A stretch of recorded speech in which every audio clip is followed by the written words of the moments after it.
Let's go. Question. I have a few questions too, Matt Pat. It takes a certain type of person to really love this man. And I do. But his humor is so crass. Only he could craft a show like this. You may not know Brandon Rogers, but you just don't know that you know him. You know him. Fuck off, Janet. God, back when Vine was a thing. I had heard of the show before, but I never gave it a real thought. I just kind of chalked it up to, this looks like another has-been hotel. But returning to it and actually examining the show, it's actually very good. I did enjoy most of my time watching these shows. I own that exact same Omni pledge. Now, obviously, the show isn't perfect. It has its flaws. It can be edgy, and the writing can be poor. But it has its moments. If people are allowed to like Five Nights at Freddy's with Scott Cawthon's writing, the bar is in hell. Call it overly sexual, but if Luna is your Fukushima for the internet, Toy Chica is like the third Impact. She is such a bad bitch, though. The show has at least one competent writer. Try me, bitch. That being, of course, Vivian Madrano from Helluva Glaze. I will be going over the things I like, highlighting the ups of the show. I will briefly mention my dislikes. I'm gonna keep this short. The pilot was mid. It suffers from telling and not showing. There's no plot. Sometimes foreshadowing is relatively obvious. Half the episode is dedicated to Luna. It's just Luna clips. She looks like a Everyone! I don't like Stolas' voice actor. I'm very glad they changed it. I'm pretty sure when this pilot debuted, it was more eventful than the Chernobyl meltdown, the way it struck the internet. I need all of this fandom to gather their AO3 and get on the trucks. This is our has-been pilot. We don't leave unless we know why. We have Luna hell of a boss. Hell yeah, brother! The established group does not fit a specific paradigm, but each character has their tropes. Blitz, who's voiced by Brandon Rogers himself, is the leader of the group. While he is the main protagonist of the show, he's not quite the model hero, but he is one hell of a boss. Get it? Because it's the show. Oh, brother, this guy stinks! Moxie acts as a lancer to Blitz and is his right-hand man. We can see that while Moxie displays some amount of trust in Blitz's leadership, he often questions and contests Blitz's ideas. He's voiced by Richard Horvitz. You know him. He was in Vader Zim. He was Kaus. You can capture him in a crystal trap. Are you fucking... Millie, who in the pilot is voiced by Erica Lindback, who goes on to continue voice acting Luna, is the berserker in the group. Later on the show, Vivian Nixon picks up her role. I think she does an amazing job, though her IMDb page is quite scarce, to the point where Hell of a Boss is front and damn center. You have to be soul tied to the show to get into your description, let alone a preview trailer. I'm sorry, Vivian Nixon, you're forever tied to Millie. I think she does the role better than Erica Lindbeck specifically for Millie, but she has a much larger IMDb page. I mean, Erica Lindbeck was in Persona, has been in dozens of dubs. Hell, she was even Barbie at one point. Though Kate Higgins will always be my Barbie. You know, I've had so many careers, it's hard to keep track of all 135 of them. Help me! Help me! Land the plane! Hey, we are still on the ground, asshole! What a cold opening. I love human portrayal in the show. It's so comical. There's no world building, which I guess is the point, because the focus of the show is on the imps. It's very well written. It's a delicate balance between comedy and plot. It's mostly comedy, but like, you know. Hey, what's up, guys? I will explain the episode, but I'm not doing this for every single one. This isn't a retrospective.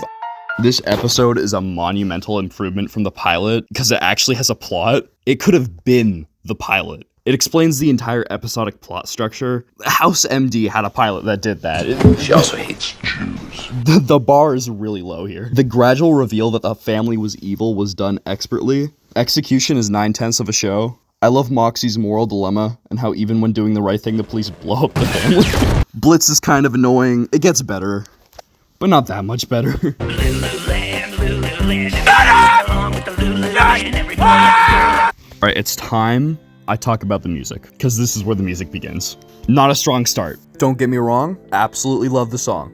It was great. But it insists upon itself. How can you even say that, Dad? Didn't like it. One of my favorite soundtracks, Tangent Time, for both its score and use of external music, comes from... Yeah, it's pretty good. I like Second Strongest Viltrumite and Angstrom's Revenge. I don't know what game you're playing, but your game. No. I love it when a song is just playing. Not that the characters are singing, but that, you know, it's more in tune with their actions. Because, you know, when I get sad, I don't break out into song. I listen to music and wander around my house for hours. That isn't to say musicals are bad, but part of a musical is commitment. I get why Octavia is concerned. Stolas is practically naked. I'll be honest, sometimes I go commando mode in robes, but like, come on. He's naked!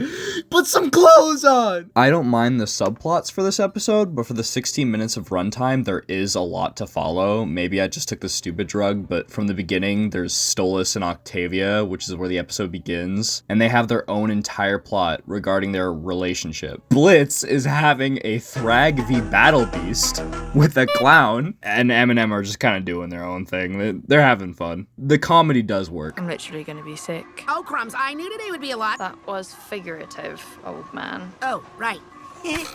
But she said it was literal. Step right up and win a thing.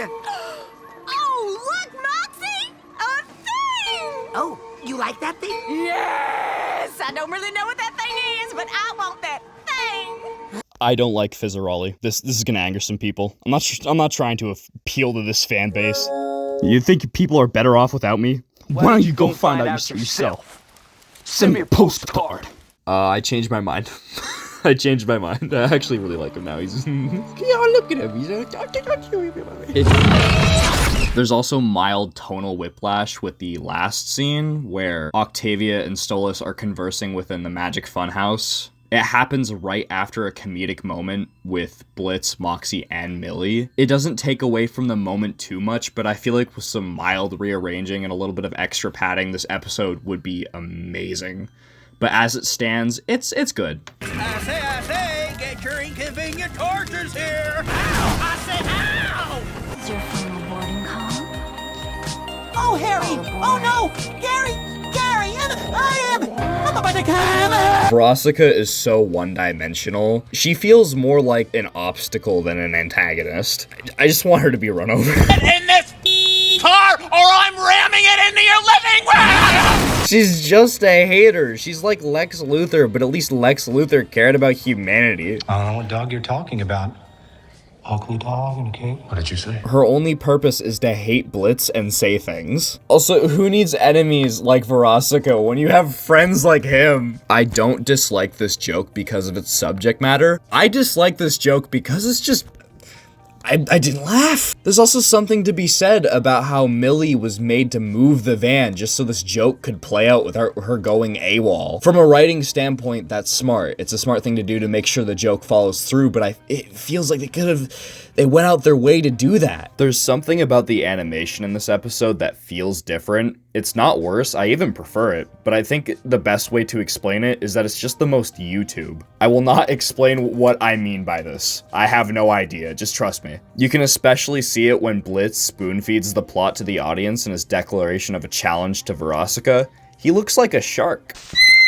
In the first two episodes, he had more of a Megamind build going on. His proportions were all off, and they still are in this episode, but in certain scenes, his proportions are just a lot better here, and I can appreciate that. I am a sucker for female vocals. I like this song, but I think I know why the episode was shadow banned now. I don't know what to say about Luna's subplot. There's a lot to cover in the argument between Blitz and Luna, though. I like this argument. It shows that Blitz is immature, but he still loves his daughter.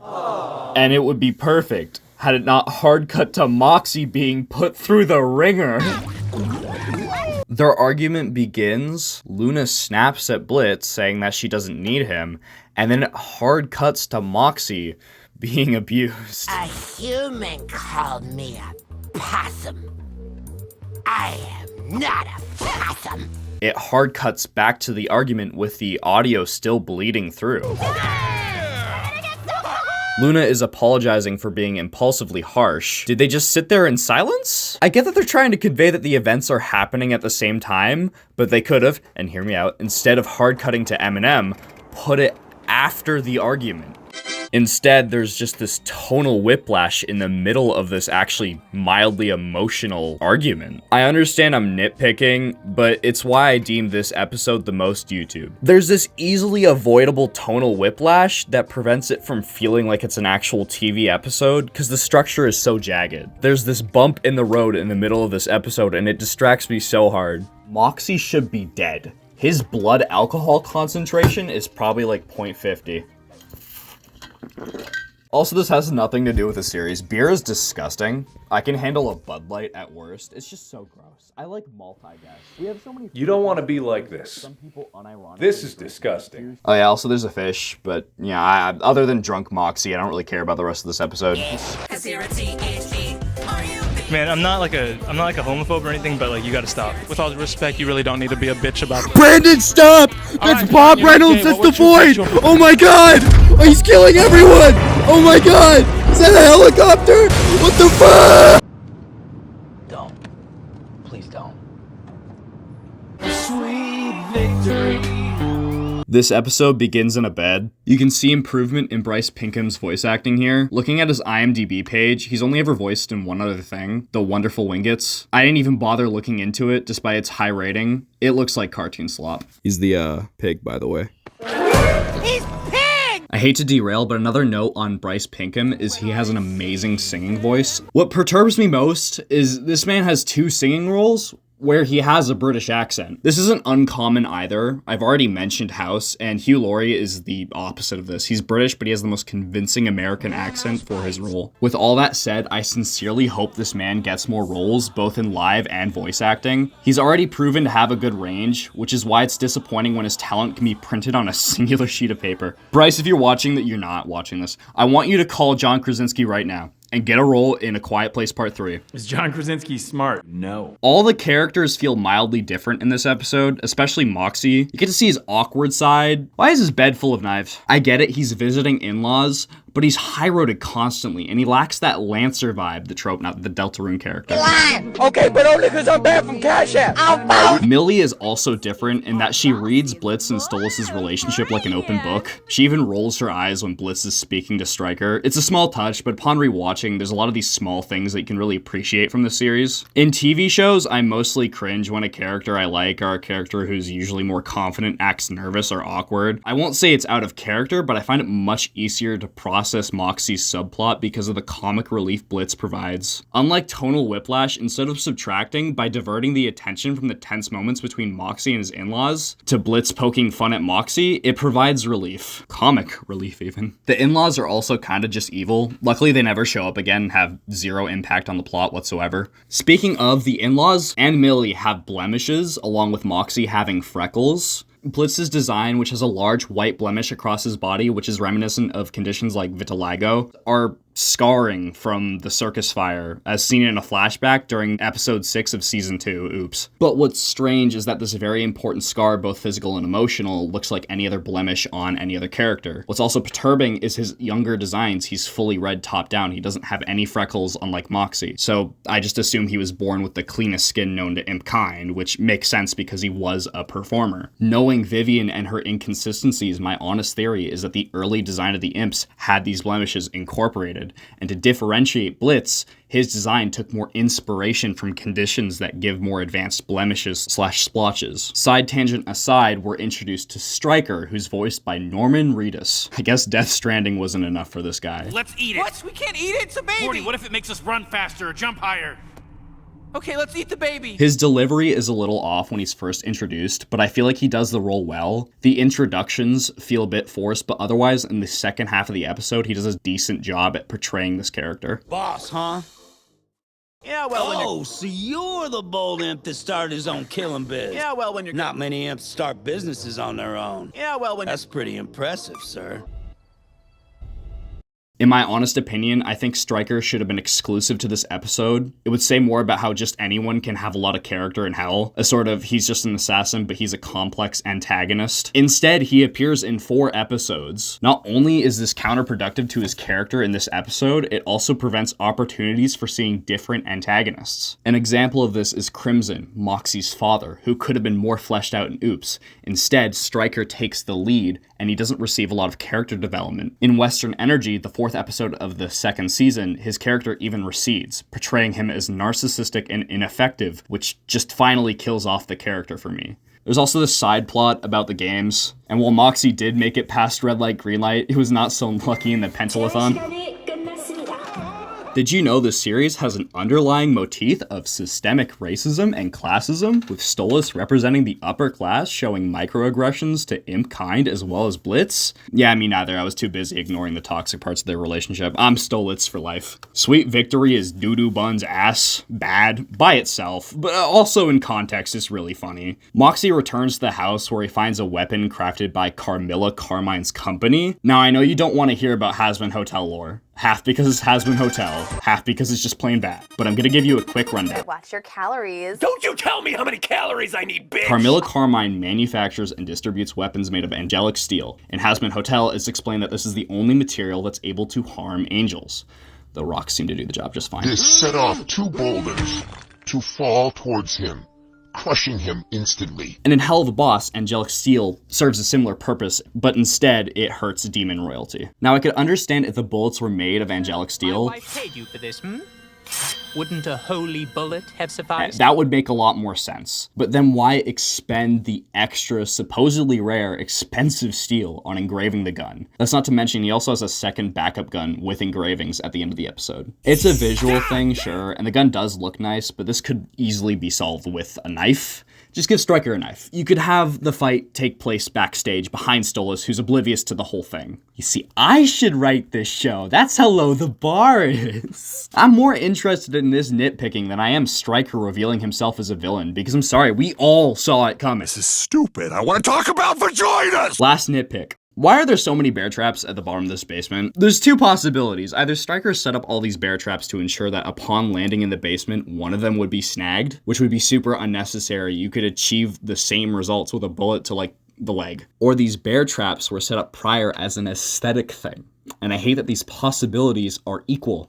The door hurt me, Joey. Here, let me do it. Getting so hot, I don't know if I'll make it. It sure would be nice if my friends showed up to help. Okay, seriously, where the hell are those guys? I love Agent 1 and 2. Sure, they have the millennial, well, that just happened joke, but I still love them. There's discourse as to whether or not they're brothers. Brothers? Why did I write brothers? It's called Two Brothers. I love how Moxie did a whole ass awesome backflip only to get slimed out by a dart right after. It smells like they went this way. Shut the fuck up. I can't. This line is so funny for no reason. I get it. She's a hellhound. It still doesn't make any sense to me. I have no notes about the interrogation. Some of it is funny.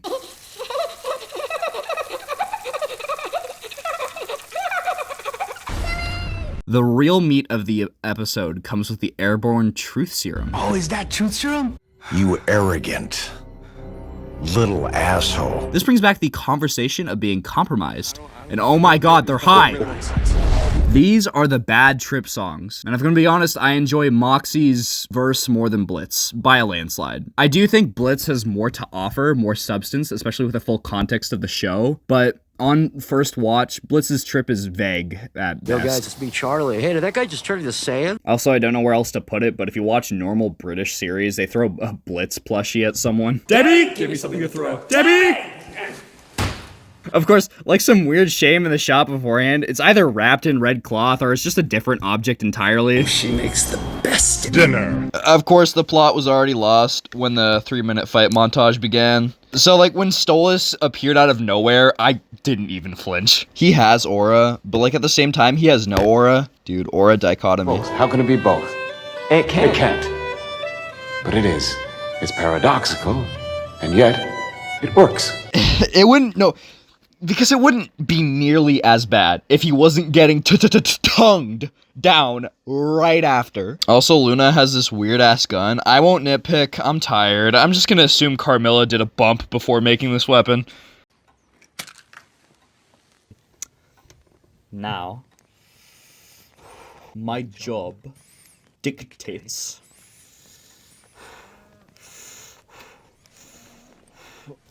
that I must have you smoke hash and conduct a thorough viewing of Helluva Glaze. I can't speak for the guy, but if I were Moxie, I would be crashing out. Most of this episode is fine, but Blitz's character is actively slaughtered. I wish I could say it's downhill from here, but it's more like a fiery chasm leading into a pit of lava. It only gets worse. He decides to call Stolas to get into the building to spy on them. Go home. I'm tired, boss. When Stolas is watching Hella Novella, you can hear his score in the background. I thought it was the theme from sister locations The Immortal and the Restless. My guess is I'm slowly delving into insanity. The animatronic characters here do get a bit quirky at night, but do I blame them? No. If I were forced to sing those same stupid songs for 20 years and I never got a bath, I'd probably be a bit irritable at night too. A lot of people like this episode, maybe I'm just cool and different, but I don't see what all the hype is about. To end off, I'd like to mention in the YouTube title, it's marked as the finale, but there's one other episode. I wasn't asking. Hey, I'm what you need. I'm what you want. I got it. Oh my god. Growing up, I was a genuine Kesha fan. I love the Warrior album, the Monster album, even her singles like Cannibal.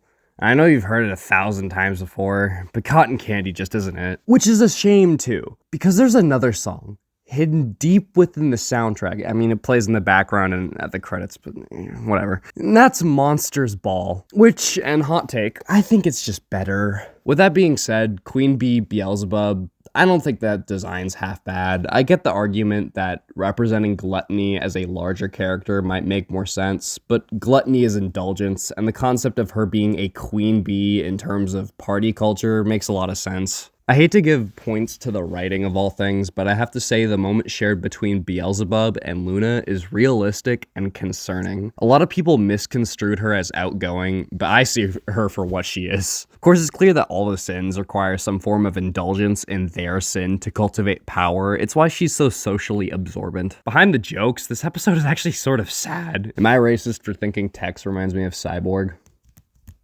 Maybe. As I was saying, it's got a 54 giga. Get your hands away from that button! You will kill us all if you touch that button! Dude, biggest deadbeat of history versus biggest deadbeat of today. How about you cease this bitch crying? I don't want to talk about this episode, but I know someone out there will be upset if I don't. Why is he so small?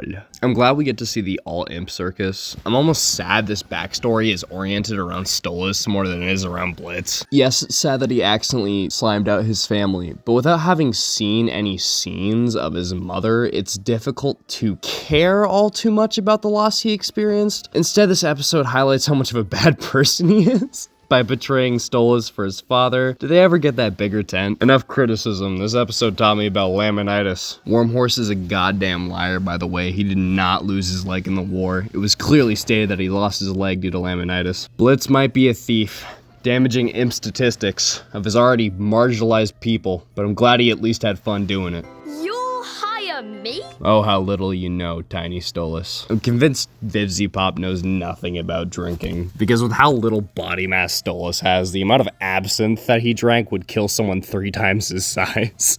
And mind you, he's completely fine after this. The imp even pours a shot, like they know. This episode gets very gay very quick. I'm still recovering too. They were like 2.5 decades younger minutes ago. This might not be the time. Look at Blitz stealing again. I'm at least glad he's having fun while doing it. I'm a lying piece of shit! I'm a lying piece of shit! In the great expanse of the nether.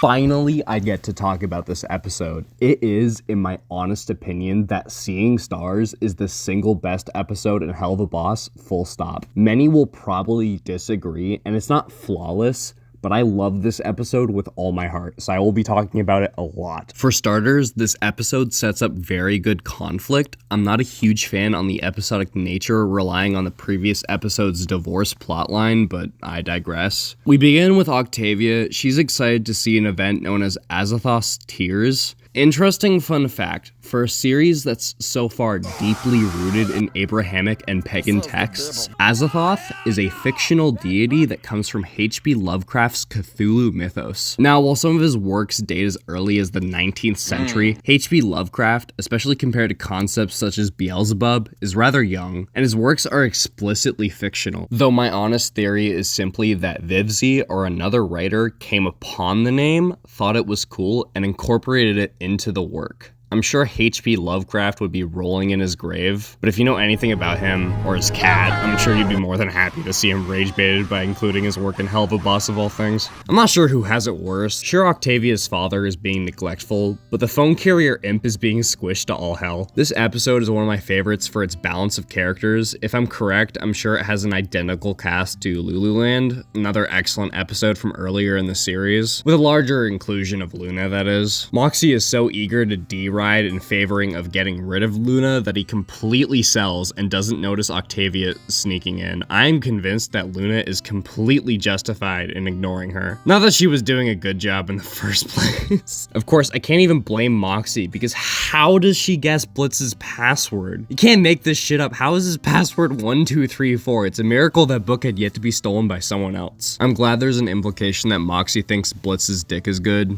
Would you want your coworker doubting you?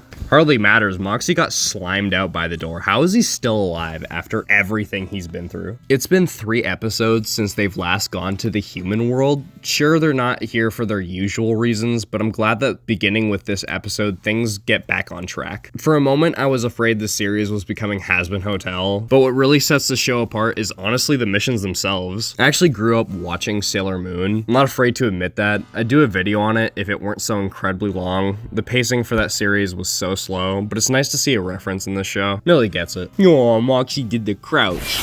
There are 3 plots, 1 main plot and 2 smaller ones. The main plot begins with the separation of Eminem and Blitz with his small group. He gets mistaken for Hollywood star Brennan Ragers. Now, I could talk about the fact that Brennan Ragers is obviously a stand-in for Brandon Rogers, but instead I ask, why is the woman who called him out wearing a YouTube crop top? Moxie, don't call me brother. Call me twin. Hey, wanna buy some art? What?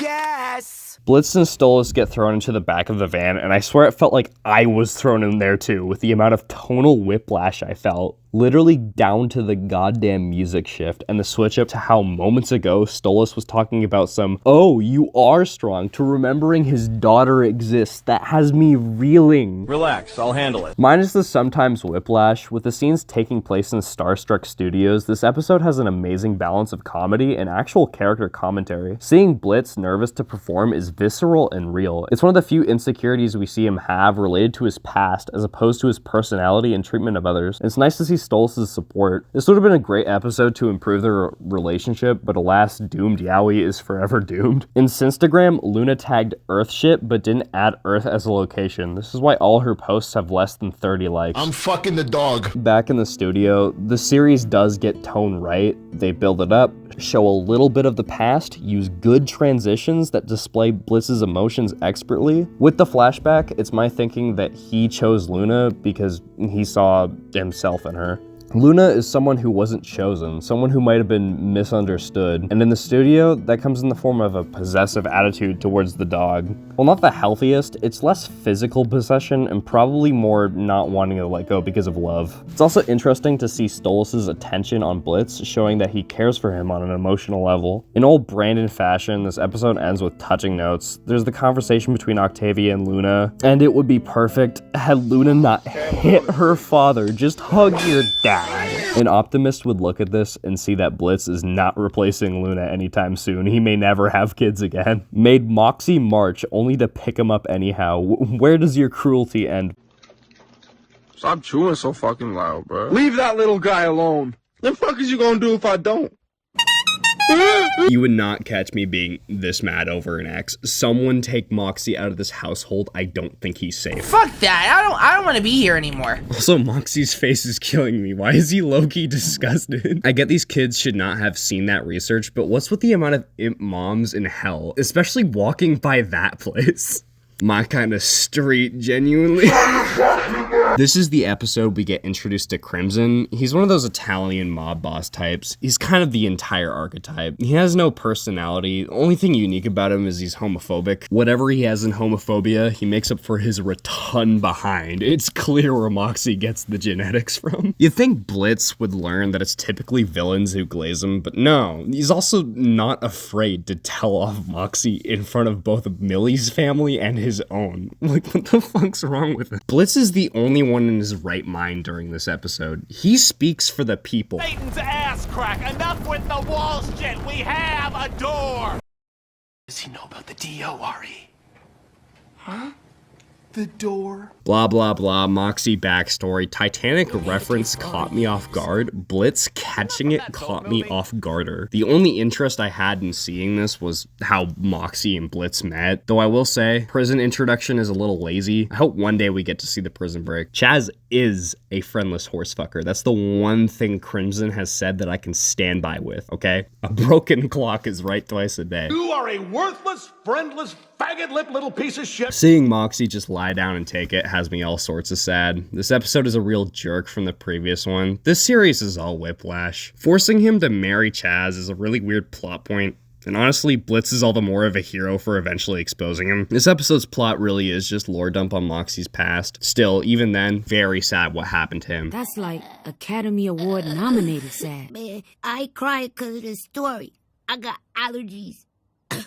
But that was pretty sad. Moxie and his fuck-ass fingerless gloves even wore them to his wedding, by the way. It's revealed that Chaz is a broke-ass bum that intended to take money away from Moxie's family, but unfortunately due to plot, Blitz is nerfed and gets trapped in the trunk. But it's worth it. We get to see his glorious body. Hijinks ensue, and I'm just happy for the Shrek reference.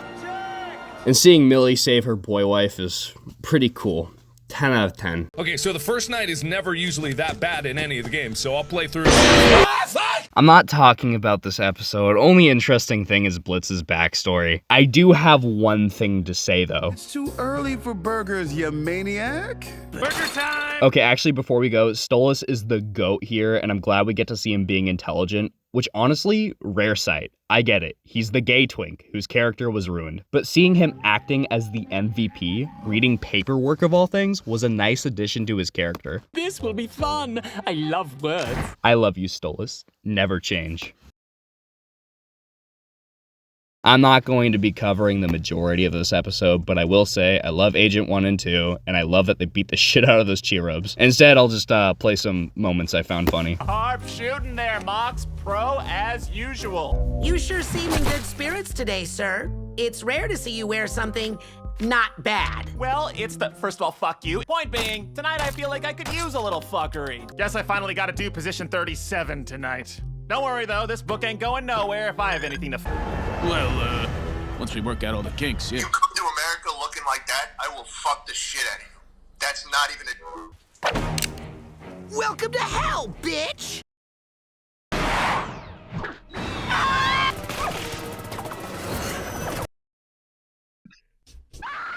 Blitz is kind of an asshole, but this and their ladder fight in the next episode, neither of them are fully in the right. I feel inclined to say Stolas is more in the right, but I know I only do so because he acts more professional. Blitz has always had difficulty expressing his emotions, and this is something Stolas should know. And equally so, Stolas knows that Blitz had seen this as transactional. Mission 0 confirms it. The show has a recurring issue where it adds more information too late, but it's still true. Stolas has some ignorance, and no amount of sorry will undo the prejudice he expressed towards imps. While I don't think Blitz went about this correctly at all, I still think he had every right to question Stolas' intentions. This could have been solved with more communication and time, but then we'd have no conflict, and I'm not interested in talking about the Stolas and Blitz show. I like Helluva Boss for the principle, for its episodic nature. I want want to apologize to all of you for what I did. It was very wrong and I am very sorry. I just would like to move on and lead a normal life. You know, get a job and a wife and change my ways. And I hope this apology impresses you, even though my grandmother made me do it and I don't really mean it. The first argument I can say for sure, Blitz was being petty. The second, not so much. He's still standoffish and inappropriate, but Stolas is equally petty. He seems to double down here. It's all the AO3 he's reading. I respect that Stolas doesn't want to talk to Blitz, but going to that party doesn't matter. This plotline was stolen from Salmon Street. I see you for what you are, Brandon. I will not tolerate reusing plotlines.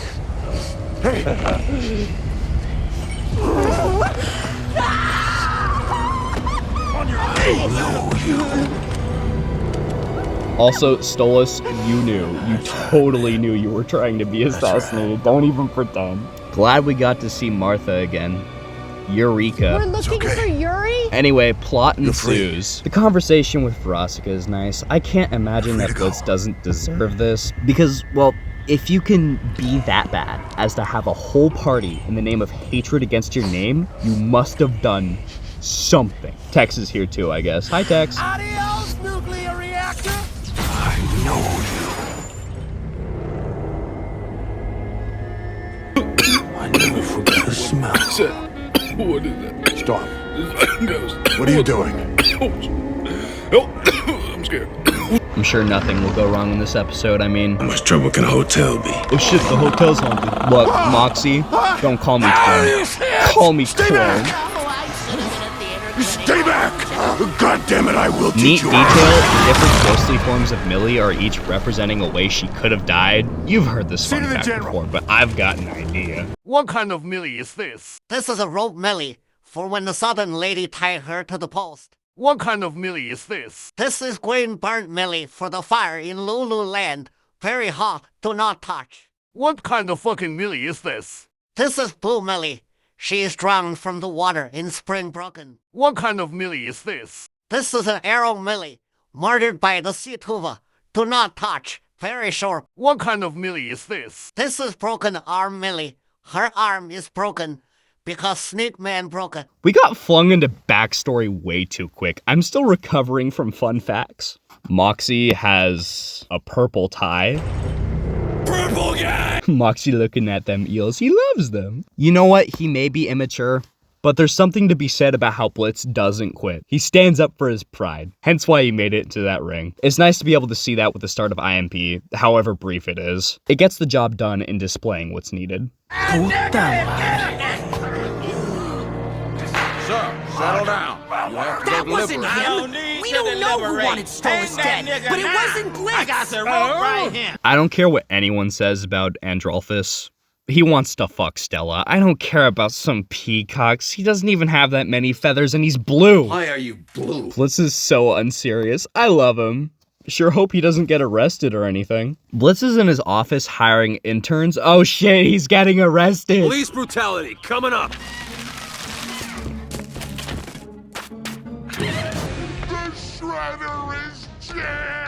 You know, season 1 of Brandon Rogers' Magic Funhouse also ended in a courtroom, but this is season 2 of Helluva Boss, so I'll let it slide. But you're on thin ice, Rogers. No, you all deserve to burn in hell! I mean, I guess he got what he wished for. Satan? What are you doing here? Waiting for them to play Gangnam Style. It's unfortunate that only now are we being introduced to quite a few characters. Visago has the biggest speaking role out of the new cast. I'm pretty sure he has the only speaking role out of the new cast. I like Visago's voice actor, but he sounds like he belongs in Smiling Friends. Bro, you're in the wrong show. Adult Swim is 2 doors over. That's not a show, that's a fucking network, you idiot. Hey, don't touch me. Don't ever touch me. Anyway, this vote has me crying. Lunch better be really good. Look, I get Blitz is bad, but why are they broadcasting that shit? Feels like a little much. Did they even get like a tabloid for what he did? Or is it just straight up live execution? I'd really like to know. On the television screen in Fizz's house, they just call him this guy. And like later on the news, he says he's the first imp to survive a declared execution. How often does this happen? Is this not supposed to be like the Supreme Court of Hell? What do I think of the Mastermind song? I'm just glad Visago is supportive. Yes, cántalo, baby. what was the plan implied here? Stolas is the mastermind, but of what? There's no implication that anything he did anything. I mean, I say let the man go. He didn't do anything wrong. Does it make the song feel a little pointless? Sure. But just because something's a bit dull doesn't mean it's bad. Some folksy dokesy wisdom right there. Otherwise, I think Mastermind is A-okay. Stolas being banished for 100 years is odd. I get he fucked up, but did he really? What even happened from his master plan? Seems like he didn't do nothing wrong. Anyway, he's homeless now, which means he needs to get a job. Congratulations. Isn't she charming?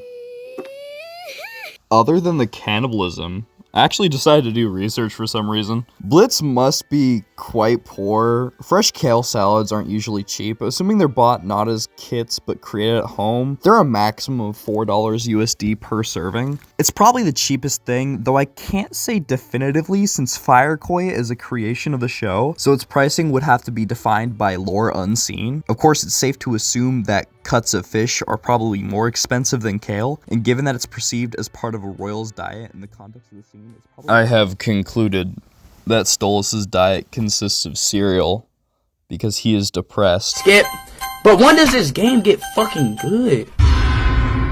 I would assume that Blitz's financial situation has improved after the uptake in customers after Mastermind, but I digress. He probably has the diet of a college student. Don't know why it reminded me. Remember College Humor? They changed their name to Dropout, probably to dodge all the backlash they got from firing everyone. I beg your pardon. Fired. After breakfast, Stolas has the case of remembering his daughter exists again, and he's calling from shitty boyfriend's phone. On the note of Octavia, I don't think she hates Blitz too much. Of course, they're not buddy-buddy, but later on in the episode, they just talk. There's no snide or anything. I don't blame her either. She saved his Stolas bird daughter. And he wants a family with the four of them. That ain't happening. Stolas is so real this episode. He groans before going into work. His boss calls him out. It's so awkward. It's okay, Stolas. I too yearn to be unemployed. Also, how'd Millie get up there? How'd you get over there? Over where? There. Where? There. How'd you get over there?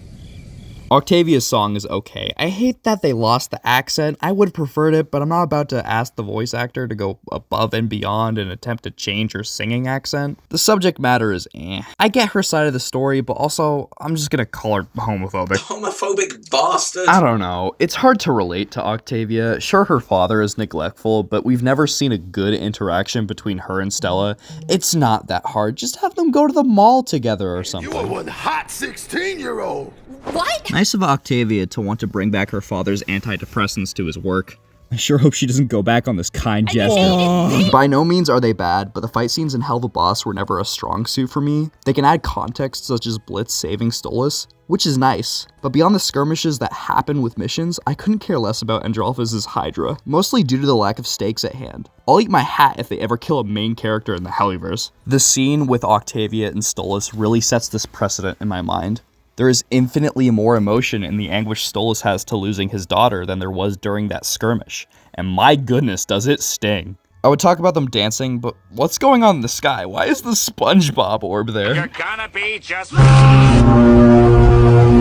No, bro, you good. I know my route, bro, I know my route.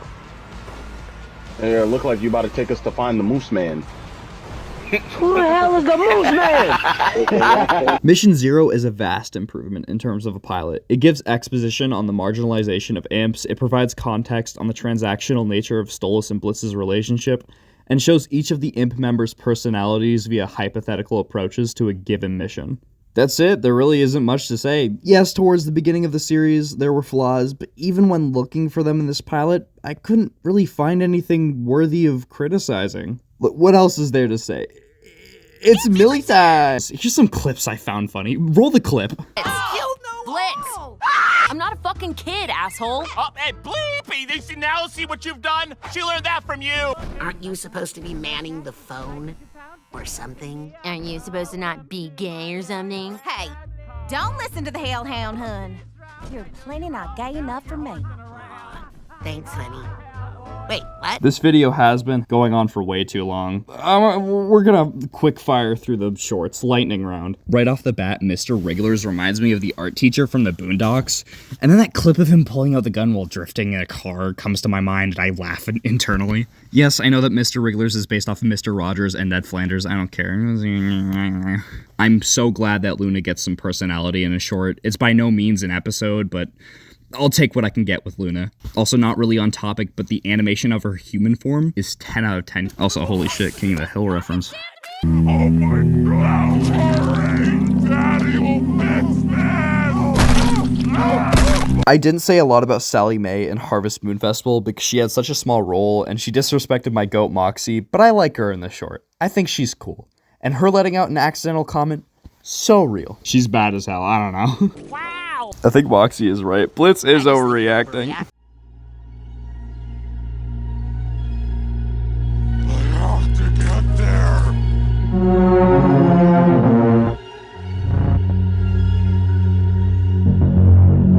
I need to be the first one there to blow him!